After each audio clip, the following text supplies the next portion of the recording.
a cider drinker. I drinks it all of the day. I am a cider drinker. It soothes all me troubles away. O-R-O-R-A, O-R-O-R-A. Proper jobs, wanna try some, young'un?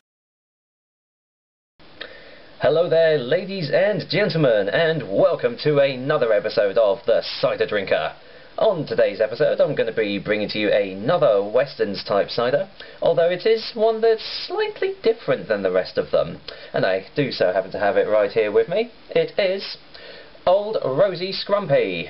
Now, as you can tell, this is a very different kind of cider because it is cloudy. It's a cloudy, scrumpy cider, the only one that Weston's actually does.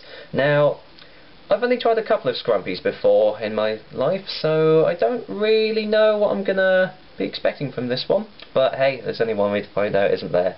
But just to give you a bit of detail on this little thing here, Weston's Old Rosie Scrumpy comes in this 330ml bottle, but you can also get it in a 500ml variety, or if you like it so much, you can get it in a 1 litre jug as well. You can also get it on tap in certain establishments. It's 7.3% volume, so it's quite a strong cider out there. It's also a medium dry variety, and this little bottle here cost me £1.25, and I believe the 500ml variety costs £1.85, so pretty average for those size bottles, but overall pretty good.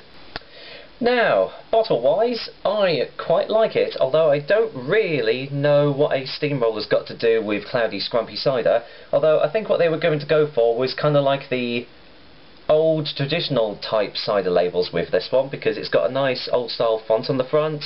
Obviously, I think it's more to do with their heritage, I'd say. It just brings about the rustic kind of feel to the sort of scrumpy ciders that you get around the country. But generally, I quite like it. You know, the picture's appealing and everything. And the back of the bottle actually says, it's got a little description, it's a light, crisp and dry, lightly carbonated scrumpy cider, allowed to settle out naturally after fermentation to retain its cloudy appearance. And it also tells you to gently invert to ensure an even distribution of natural apple sediment, which again is another different thing to the other Western ciders that they do, because this actually does have natural apple sediment floating around in it. So to be honest, I'm not really a bitty kind of person. Like whenever I have orange juice, I always have smooth, but you never know, I might actually like this one. I've heard good things about it, but I guess there is only one way to find out, and that is to get my trusty bottle opener here and to crack this one open. So bear with me for a second, and there we go, it's open. Now I'd give it a smell. Well, it has a general kind of apple-y smell to it, as you can probably guess from most ciders. It doesn't really whiff of anything particular. Like some of them have like more of a floral scent to them, some of them don't have much smell at all, but this one's kind of traditional really. So only one thing left to do, is to give it a go.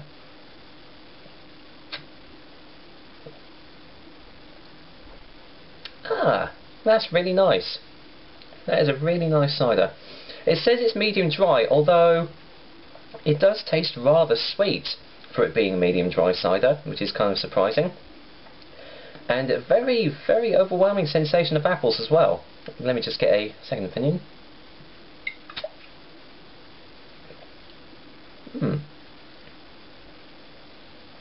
Yeah, that's kind of misleading really, because it says it's a medium dry, but it does taste really sweet. Like you say, it is lightly carbonated, so it is a little bit fizzy, but you can definitely taste the apple sediment as well in it. You know, you can feel the bits floating about in your mouth, which actually does feel rather nice as well.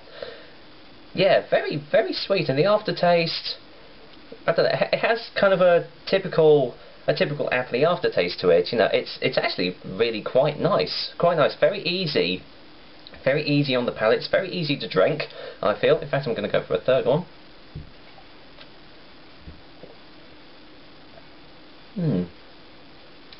Yes, that is quite nice, You can't really tell that it's a strong cider because, like I said, it is 7.3% volume, so you can't really have this in large quantities, but you can't really tell it is a strong cider. Overall, it's very easy to drink, very, very sweet, considering it being a medium dry cider. That was quite surprising. The aftertaste, You know, it's quite typical of normal ciders out there. It just leaves a very nice, refreshing, almost kind of like a crisp aftertaste in your mouth, full of apples and everything. But overall, a very, very nice cider. Now, just to take into account obviously, the appearance, the price, which, again, is pretty average for ciders out there. Like I said, £1.25 for this 330ml bottle. I think I said £1.85 for a 500ml, so just a little bit slightly more expensive. But overall, I am going to go ahead and give Old Rosie Scrumpy Cider an 8 out of 10. Very surprising. Like I said, I had a couple of Scrumpy ciders before in the past, and they've not been very good at all. But this one really stands out amongst them all. It's a very nice, very easy to drink cider, and I do highly recommend it. Well, that has been another episode of The Cider Drinker. I hope you've all enjoyed it, and stay tuned for another tasty and delicious cider brought to you by none other than The Cider Drinker. And until then, I'm going to finish this Old Rosie Scrumpy cider off. Until next time, guys.